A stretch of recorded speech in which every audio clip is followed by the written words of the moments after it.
بسم الله الرحمن الرحيم. الحمد لله وصلاة وسلاما على سيدنا مولانا رسول الله وعلى آله وصحبه ومن والاه، وبعد.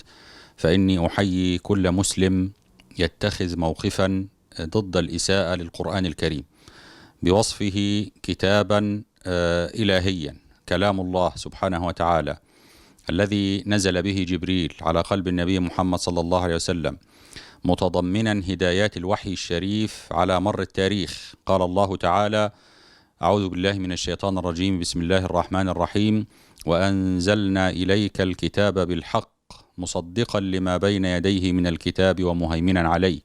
جعل الله تعالى هذا القرآن روحا، وكذلك أوحينا إليك روحا من أمرنا ما كنت تدري ما الكتاب ولا الإيمان ولكن جعلناه نورا نهدي به من نشاء من عبادنا وإنك لتهدي إلى صراط مستقيم، صراط الله الذي له ما في السماوات وما في الأرض، ألا إلى الله تصير الأمور.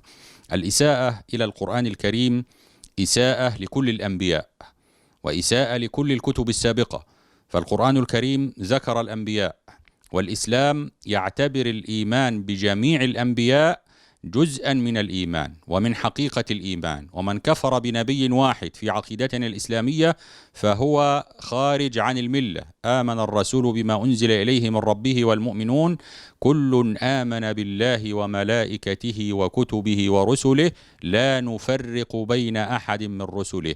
القرآن الكريم خصص سورة لمريم، خصص سورة لآل عمران الأسرة الكبرى لعيسى عليه السلام، وهكذا سور في القرآن الكريم كاملة وأحاديث متطاولة حول الأنبياء وحول الكتب السابقة وحول الأقوام السابقين. فالإساءة للقرآن الكريم بالذات إساءة لكل الكتب المقدسة، وإساءة لكل الأنبياء، وإساءة لكل الأقوام، ونحن لا نقبل من أحد أن يسيء إلى الإنجيل الذي أنزله الله، ولا إلى التوراة التي أنزلها الله، ولا إلى موسى، ولا إلى عيسى.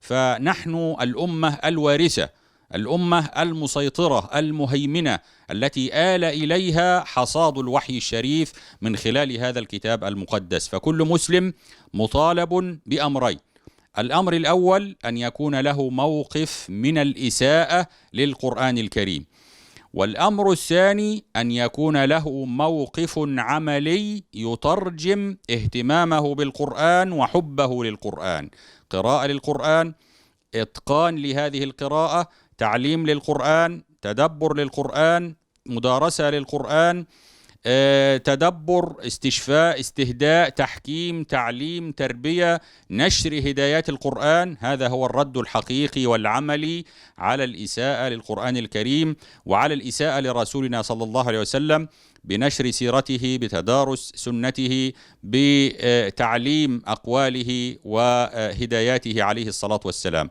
أما المسيئون لهذا القرآن فنحن والله نشفق عليهم، هؤلاء لا يسيئون إلا لأنفسهم.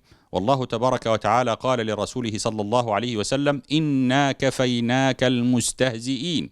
وقال عن القرآن الكريم: إنا نحن نزلنا الذكر وإنا له لحافظون.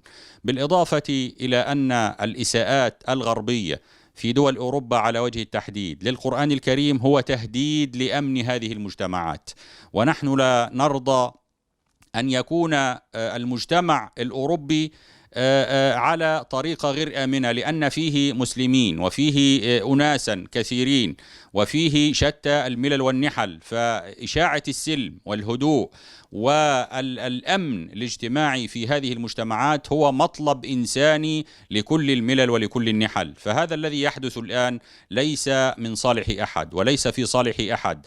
وأنتم أيها الأوروبيون لو أسيء إلى مقدساتكم لما أرضاكم هذا، بل لو أسيء إلى رئيس من رؤساء أوروبا فإنه يحرك القانون وتشتغل الأدوات القانونية لمعاقبة من يسيء للرئيس، فكيف بمقدس؟ كيف بمقدس عند المسلمين تضمن هدايات الوحي الشريف على مر التاريخ؟